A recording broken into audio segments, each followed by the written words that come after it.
भारतीय इतिहास में किसी एक राजा को महान बताना यह गलत होगा।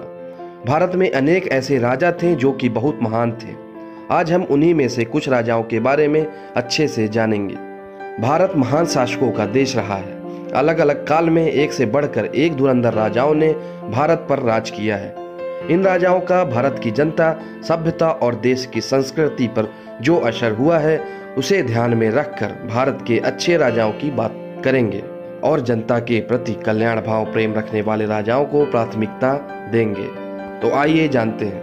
पहला नंबर आता है महाराणा प्रताप। मुगल काल में जब राजपूताना के अन्य शासकों ने मुगलों से संधि कर ली थी, तब मेवाड़ की भूमि पर जिस सूर्य का उदय हुआ उसका नाम प्रताप था।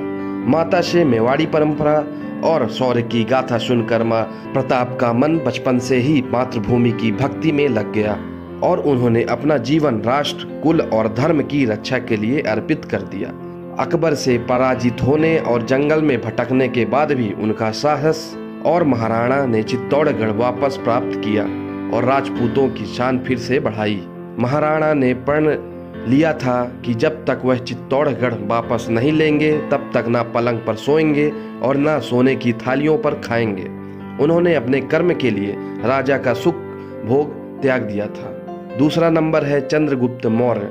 मौर्य वंश के संस्थापक चंद्रगुप्त को भारत के अहम राजाओं के रूप में जाना जाता है। चाणक्य रूपी महान रणनीतिकार को गुरु के रूप में पाने के बाद उन्होंने अपना अभियान शुरू किया और 20 वर्ष की अल्प आयु में ही युद्ध जीतने शुरू कर दिए थे। अलेक्जेंडर के भारत पर आक्रमण का विरोध करने में वह पूरी तरह से सक्षम थे। बालक के रूप में चंद्रगुप्त को चाणक्य ने तक्षशिला में देखा था। उन्हें बालक चंद्रगुप्त की प्रतिभा का ज्ञान हो गया और उन्होंने चंद्रगुप्त को उत्तम शिक्षा दी। बड़े होने के बाद चंद्रगुप्त ने नंद वंश का नाश करके अपना राज्य शुरू किया। उन्होंने मगध पर भी कब्जा कर लिया और पश्चिम में ईरान तक अपना राज्य बढ़ा लिया। उस समय अलेक्जेंडर का सेनापति सेलुकास वहां राज्य करता था।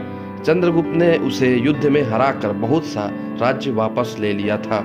तीसरा है सम्राट अशोक। अशोक महान एक ऐसे शासक थे जिनका राज्य अफगानिस्तान से लेकर वर्मा तक और कश्मीर से लेकर तमिलनाडु तक फैला हुआ था। उनकी राजधानी पाटलिपुत्र थी। अशोक को भारत के इतिहास में सबसे शक्तिशाली राजाओं में माना जाता है। अशोक मौर्य वंश के तीसरे शासक थे।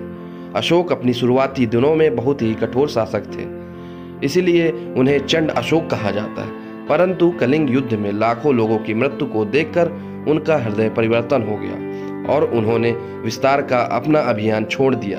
बुद्ध धर्म को विदेशों में फैलाने में सम्राट अशोक ने बहुत बड़ा योगदान दिया था। भारत का राष्ट्रीय प्रतीक और झंडे का चक्र अशोक स्तंभ से ही लिया गया है। चौथा नंबर है शिवाजी महाराज। शिवाजी महाराज भोसले मराठा शासन के बहुत ही लोकप्रिय और सफल शासक। उन्होंने बहुत ही कम उम्र में गुरिल्ला युद्ध कला में महारत हासिल कर ली थी। छोटी उम्र से ही उनमें देशभक्ति की असीम भावना थी और उन्हें मुगल शासक बिल्कुल भी पसंद नहीं थे।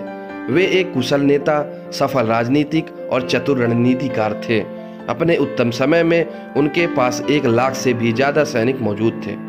उन्होंने अपनी युद्ध कला के नियम अपनी शिवाजी सूत्र में लिखे हैं। उन्होंने राजकाज के काम के लिए पर्शियन भाषा की जगह मराठी और संस्कृत का उपयोग करने का नियम भी बनाया था।